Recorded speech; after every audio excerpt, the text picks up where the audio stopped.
Assalamualaikum warahmatullahi wabarakatuh. Pagi ini saya akan membincangkan tentang satu topik iaitu pembedahan caesarean. Ramai yang bertanya tentang masalah ini. Berapa kali kita boleh ulang bedah caesarean? Mestikah seorang itu ulang caesarean selepas sekali? Ada tak peluang untuk ia lahir normal? Setelah 2 kali caesarean, bolehkah ia melahirkan secara normal? Ini di antara soalan-soalan yang ditanya oleh para pengunjung web dan rakan-rakan di Facebook. Untuk menjawab soalan ini, saya ingin menyatakan apakah sebab doktor membuat caesarean. Pertama, sebab utama, sebab mutlak ialah rongga punggung atau pelvic cavity sempit atau contracted. Biasanya orang yang pendek, ukuran tinggi kurang 5 kaki tingginya, dia punya rongga punggung biasanya kecil atau sempit. Ada juga orang yang lebih tinggi tapi rongga punggungnya tidak sesuai untuk melepaskan kepala bayi.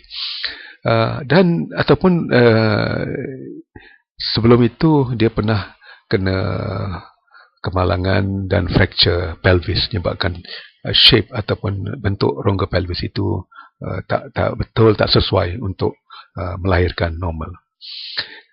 Ada juga yang disebabkan bukan rongga pelvis yang kecil tapi bayi terlalu besar, khususnya lebih 4 kilo. Ini sering dikaitkan dengan orang yang mengidap penyakit kencing manis ataupun dia mendapat gestational diabetes, iaitu kencing manis waktu hamil saja. Sering orang ini gemuk dan mengidap penyakit PCOS atau Polycystic Ovary Syndrome, dan ataupun mungkin ia ada baka kencing manis dalam keluarga. Jadi kadang-kadang begini menyebabkan kepala bayi tidak boleh masuk rongga, dan kalau dipaksa juga untuk bersalin normal, ia menyebabkan bayi lemas atau kadang-kala mati dalam perut. Lain-lain punca ialah uri di dekat pintu rahim atau placenta previa. Biasanya uri di atas upper segment, tapi kalau di pintu rahim, tentu sekali kepala tidak boleh masuk dan membuka pintu rahim. Kalau dipaksa juga akan menyebabkan perdarahan yang amat banyak yang membahayakan nyawa ibu dan bayi. Jadi kalau bila di-scan dalam bulan terakhir 36 minggu ke atas, uri masih di bawah, elok dibuat caesarean pada waktu kandungan 38 minggu. Lain-lain punca ialah songsang atau melintang.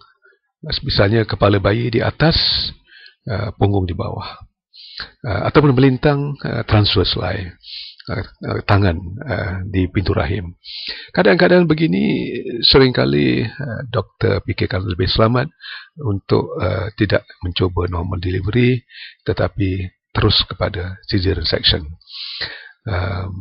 Kadang-kala bayi songsang atau bridge boleh dicuba untuk melahirkan secara normal kalau dianggarkan bayi itu tidak terlalu besar dan saiz rongga punggung ibu itu normal atau luas. Punca lain ialah uri tidak berfungsi dengan sepenuhnya. Kita gelar dengan nama placental insufficiency. Jadi bayi kecil ataupun IUGR, intrauterine growth retardation. Bayinya sampai cukup bulan, timbangan berat bayi tidak sampai ke 2 kilo ataupun di sekitar demikian, ya. Disebabkan oleh uri yang tidak berfungsi, yang uri yang rosak oleh sebab yang kita tidak ketahui, ataupun uri tidak berfungsi oleh sebab penyakit toksimia atau keracunan waktu hamil. Biasanya ini ditandakan dengan darah tinggi, kencing kotor, bengkak kaki, edema. Ini biasa dapat dikesan di 2 bulan terakhir kandungan. Lain-lain keadaan ialah ketika ada tumbuhan dalam rahim atau dalam ovary, ya, fibroid yang besar, cyst pada ovary yang besar, yang mana menyekat bayi daripada turun masuk ke rongga dan keluar. Jadi ini pun juga perlu memerlukan cesarean. Seringkali saya akan lakukan pembuangan fibroid atau myomectomy ataupun pembuangan cystectomy ketika cesarean section dilakukan. Lain-lain ketika ialah jika memang jadi pilihan seorang, ya, mungkin dia telah banyak kali gugur dan telah menunggu kehamilan ini sekian lama dan oleh tidak subur. Jadi bila dia mengandung dah 5 tahun dan umur pun dah lebih 30 tahun, jadi lebih suka untuk anak pertama untuk dibuat cesarean.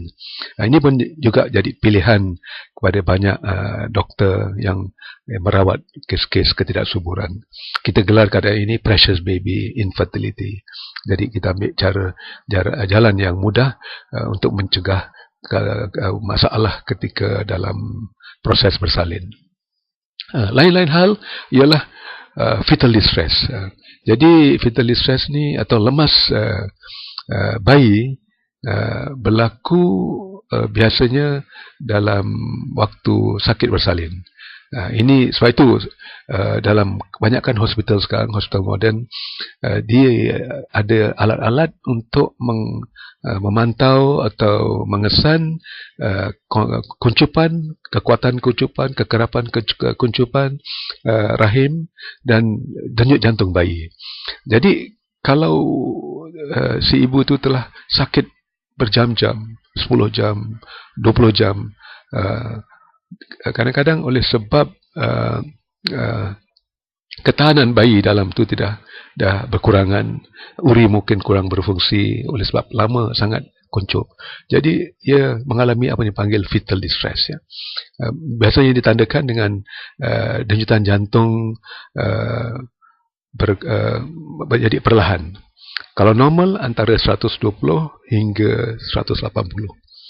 Jadi dalam keadaan fetal distress ini, denyutan jantung jadi lemah kurang daripada 120 beat per minit, ya, ataupun jadi terlalu laju, lebih 180 ke atas. Ini juga tanda fetal distress.